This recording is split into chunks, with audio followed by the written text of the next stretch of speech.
Artifact Secret. Chapter 1. The Discovery. In the heart of Oregon's forests, 17-year-old Max Tanner had reluctantly agreed to join his friends Jake and Emma on a week-long camping trip.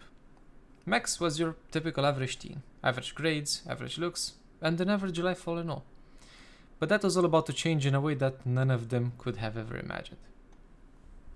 The first day of the trip was typical. Setting up tents, gathering firewood, and cooking marshmallows. As they had already settled, the trio decided to explore a nearby cave they had spotted earlier.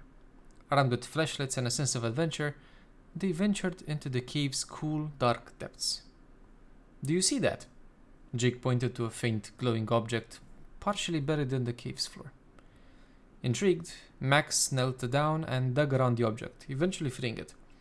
It was an oddly shaped stone, pulsating with a faint blue light. "Whoa, what is that?" Emma asked, her eyes wide with curiosity. "I don't know, but it feels powerful," Max replied, holding it up. As he did, the relic emitted a bright flash, and Max's mind was flooded with visions of human history, ancient civilizations, technological advancements, and future potentials. The relic had the power to shift human evolution by thousands of years, a realization that left Max breathless. But it was too much to comprehend all at once. That night, as they huddled around the campfire, Max shared his vision with Jake and Emma. We have to understand more about this thing," he said, his voice shaky. Over the next few days, they took turns holding the relic, each experiencing flashes of visions that grew more vivid and coherent with time. They began to piece together the story it was telling. "The relic holds knowledge from advanced civilizations," Jake theorized one evening. "It's like a library of humanity's potential." "But it's more than just knowledge," Emma added. "It's showing us how to leap forward, how to unlock advancements that could take us centuries, hell, millennia, to achieve on our own." Max nodded slowly. "In the wrong hands, this could be a weapon. Imagine a world where one group controls all of this power. We can't let this happen." "How do you suppose we do that then?" Emma asked. "We can just leave it here, hoping no one will ever find it." "As we found it, someone else might in the future, no matter how well we might try and hide it," Max answered. "From what I have seen in these visions, most futures will most likely end with the end of our race. We cannot allow this to happen. So we destroy it," Jake and Emma said almost in unison. Unbeknownst to them, the organization called Sapiens had been tracking the relic for years. Sapiens was known in the underground circles for collecting powerful artifacts, often by violent means, and using them for their own gain. They had been closing in on the relic's location and were now aware of its discovery. As Max and his friends plotted how to destroy the relic, Sapiens agents arrived at the cave, ready to claim the prize. The kids narrowly escaped. Realizing the magnitude of their challenge, they were not only up against a powerful artifact, but also a relentless organization. The trio moved stealthily, using Max's visions to stay one step ahead of Sapiens. They traveled through forests, small towns, and abandoned buildings, always evading capture. Along the way, they learned more about the relic's capabilities and the dark history of Sapiens as well. Their journey was fraught with danger. There were several close calls where they narrowly avoided capture by Sapiens agents. They had to change their hiding spots frequently, staying in old barns, disused rail cars, and abandoned factories. They relied on their wits and each other to survive. At one point, they had to disguise themselves and hitch a ride on a freight train to throw off their pursuers. One night, while hiding in an abandoned farmhouse, they overheard the news broadcast on a dusty old radio.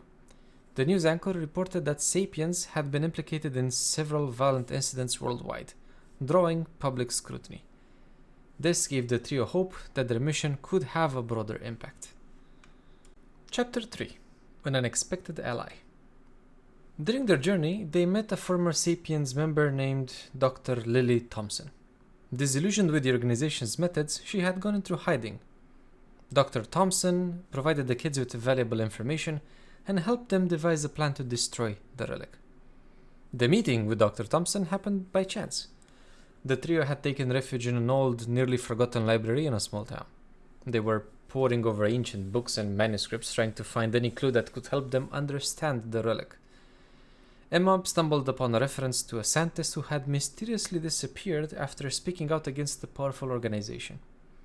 Intrigued, she dug deeper and found a photo of Dr. Thompson. Just as they were about to leave, an elderly librarian approached them. "You kids look like you're searching for something important," she said softly. "I've seen that look before. Follow me." The trio had the impression that the librarian was somewhat familiar, but couldn't quite figure out why.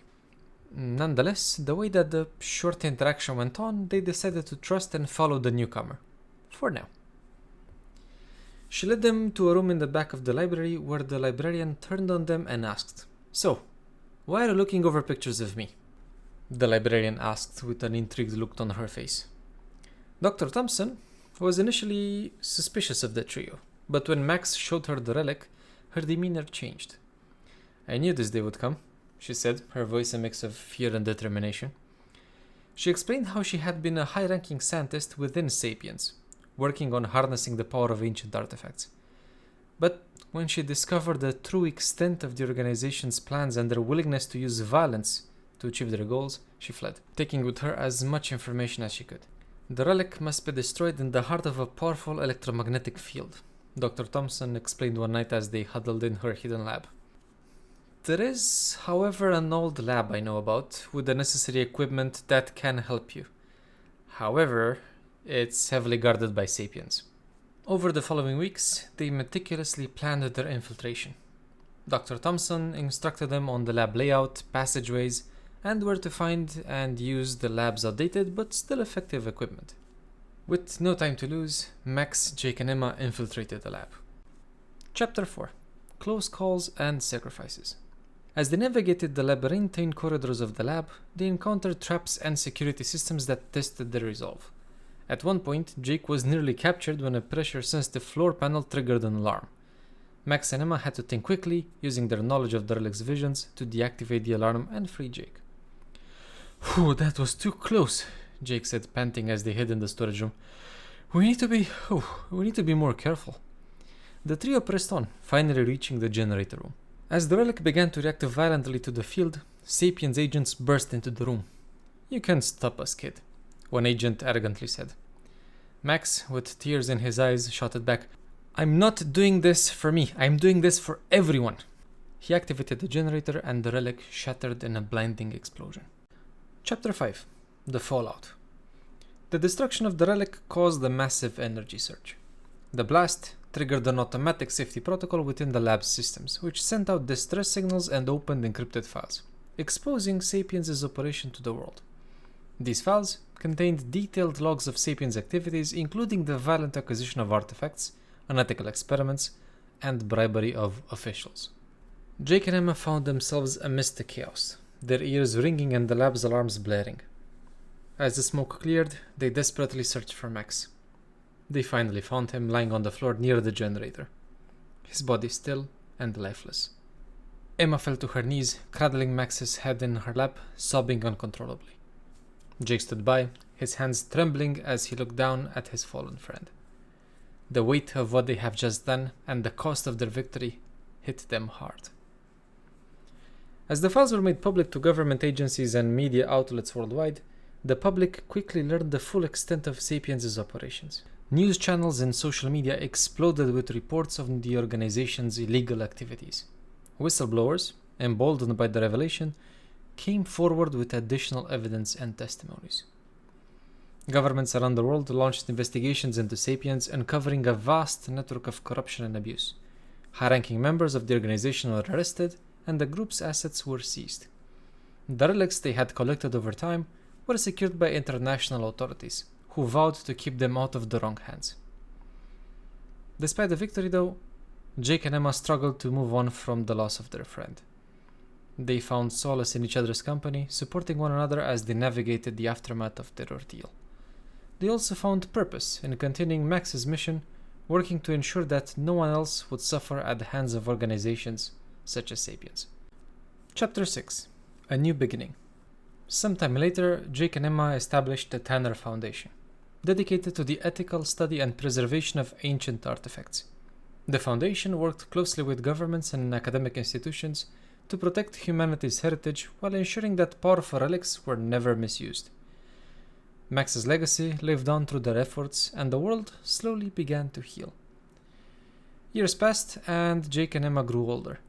They often visited Max's grave, sharing stories of their lives and the progresses they had made.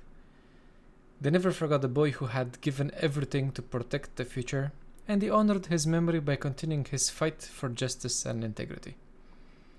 One sunny afternoon, as they stood by Max's grave, Jake turned to Emma and said, "Do you think he's proud of us?" Emma smiled through her tears, nodding. "I know he is. We did what he wanted. We made sure that the world is a better place." Jake took her hand and they stood in silence, feeling the warmth of the sun on their faces. They knew that Max's spirit was with them, guiding them as they continued their journey. The world was safer, and they would never forget the boy who had changed everything.